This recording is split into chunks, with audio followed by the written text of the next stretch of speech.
What's up everyone? Welcome back to my YouTube channel. Today's video is day 2 of my 4-day sewing February marathon. So yesterday I left off still needing to cut out this pattern. That is the first thing I'm going to do today. I showed you the new fabric that I chose for that pattern, and I prepped myself and read the cutting instructions. So I don't know why yesterday just cutting this pattern out kind of stressed me out a little bit. I'm doing view C, so it's this view with the 4 tiers. So I was like, you know what, I just need to read the instructions, need to get a clear grip of what I'm doing. That way I don't cut anything wrong, I don't stress myself out trying to figure it out on my own. You know the drill. So cutting instructions are here because I'm doing view C. So I went ahead and read them, know what to do, and I'm gonna go ahead and cut out the fabric. The pattern is cut out. I've got it all right here. Oh my gosh, this pattern, it was like a jigsaw puzzle to get this all to cut out. There's so many folds and cut on a fold and blah and blah. So yeah, it took forever to cut out. I think it took me like 45 minutes to cut it out just because I was like jigsawing, and there's a lot of pieces. I think 3 pieces that I didn't end up cutting on a fold because I couldn't get it to fit, and I was like, I'm not choosing another fabric. So there will be some center, I'm going to try to make it the center back seams. I'm going to try as best as I can to get it worked out that way. I tried to be strategic about what I could cut on a fold, and what I had cut. So like there was a couple pieces where I was like cut 2 on a fold, so I would make sure I'd cut 1 of each piece on a fold, and then the other one I would cut not on a fold. So hopefully those can be the center back seams. So yeah, that was a long ramble just to say I'm done cutting, and now I've got fabric scraps everywhere. I need to do my fabric notebook, and then I'm gonna start sewing.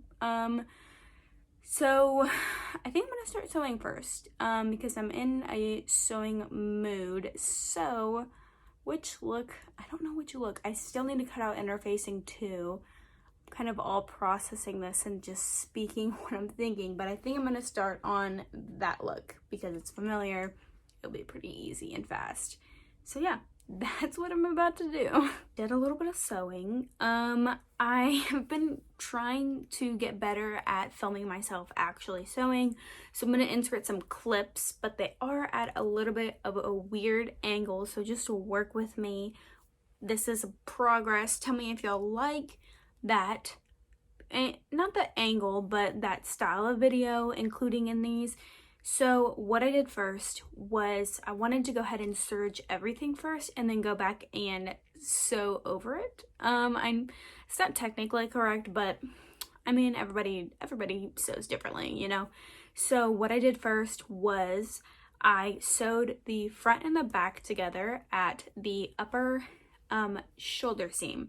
So now I have like a kind of this complete shell-ish. This pattern is interesting, the way that you attach the armhole, the sleeve on the armhole. You sew the cap of the sleeve to the shell, and then you go and you do one giant seam, and that's what I'm searching for so long. It's one giant seam from the cuff of the sleeve all the way down through the armpit area, all the way down to the hem of the shirt or jacket. I also went ahead and serged all the hems, all the sleeve hems, all the hem of the garment, the front and the back, but just to get it nice and serged, and so I don't have to do it later.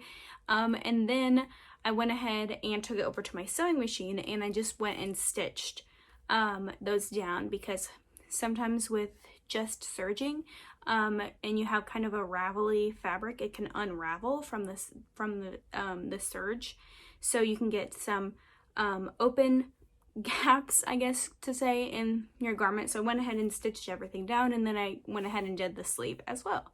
So that is the progress on that garment. And that's one side, but I wanted to go ahead and sew one side and then explain it. And now I'm going to go ahead and sew the other side and do a little bit more sewing. Maybe start on that. I need to cut the interfacing out after I sew that one side, so that way I can do the collar-ish, not a collar. Let me think about what to call that, but basically finishing off the front sides right there. So I'm gonna go do that. I am about to cut out my interfacing. So this is the piece that goes on this right here. You just sew right sides together, flip it under, and then top stitch it down. That way it has a clean edge. And then I need to do, so 2 of those, 1 for each side. Then I need to do this piece, the back facing, and this goes, so this attaches to these, and it makes like a weird, kind of like a scarf. And then that whole thing attaches starting down there, all the way up, all the way around, and down. So I'm about to do the interfacing for this. This doesn't need any interfacing. It is really solid fabric, plus none of the pieces say to interface it. And the other 2 hooks, which are down here, I need to go through and look. I don't think they will, because they're both pretty structured fabrics. This gauze fabric is definitely the most lightweight fabric, and it's gonna need interfacing. So 2 pieces for this, 1 piece for this, and then I'll sew it on. Just to show you what I was talking about, since I finished it, I went ahead and serged it. So this is the seam that will be attached right here. This seam will be attached right here. This seam will be attached to the back. Well, actually, if you want to get technical, this seam will be attached right here.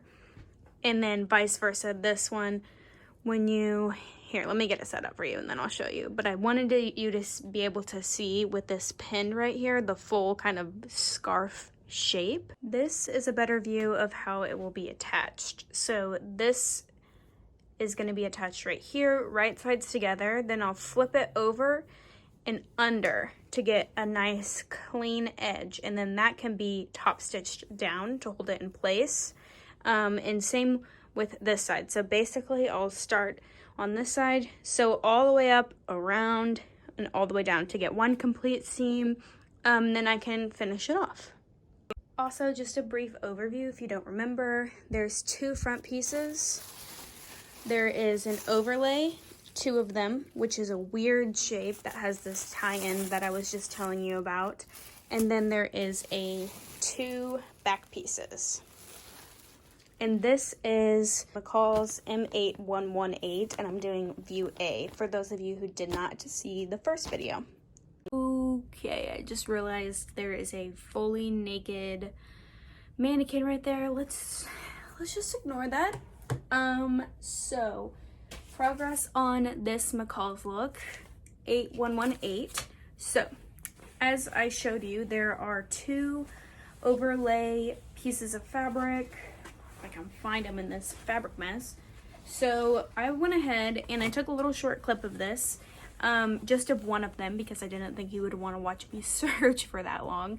But so this is the overlay. So I went ahead and serged all the sides, including like going up here, over this, down here, and down here.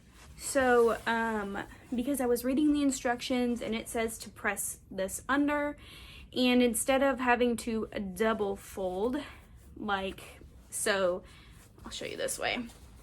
Okay, this is the wrong side of the fabric, so you press down like this and then you can sew it. If you didn't serge it, you'd have to double fold and sew, which I don't love doing, so I just went ahead and serged it. That way I could just press it down, sew that. So I did that to both of the pieces right there, and then onto the shorts. So there's a trick I like to do. So this pattern I haven't used before. I'm not familiar with which side is the front, which side is the back, because they're so similar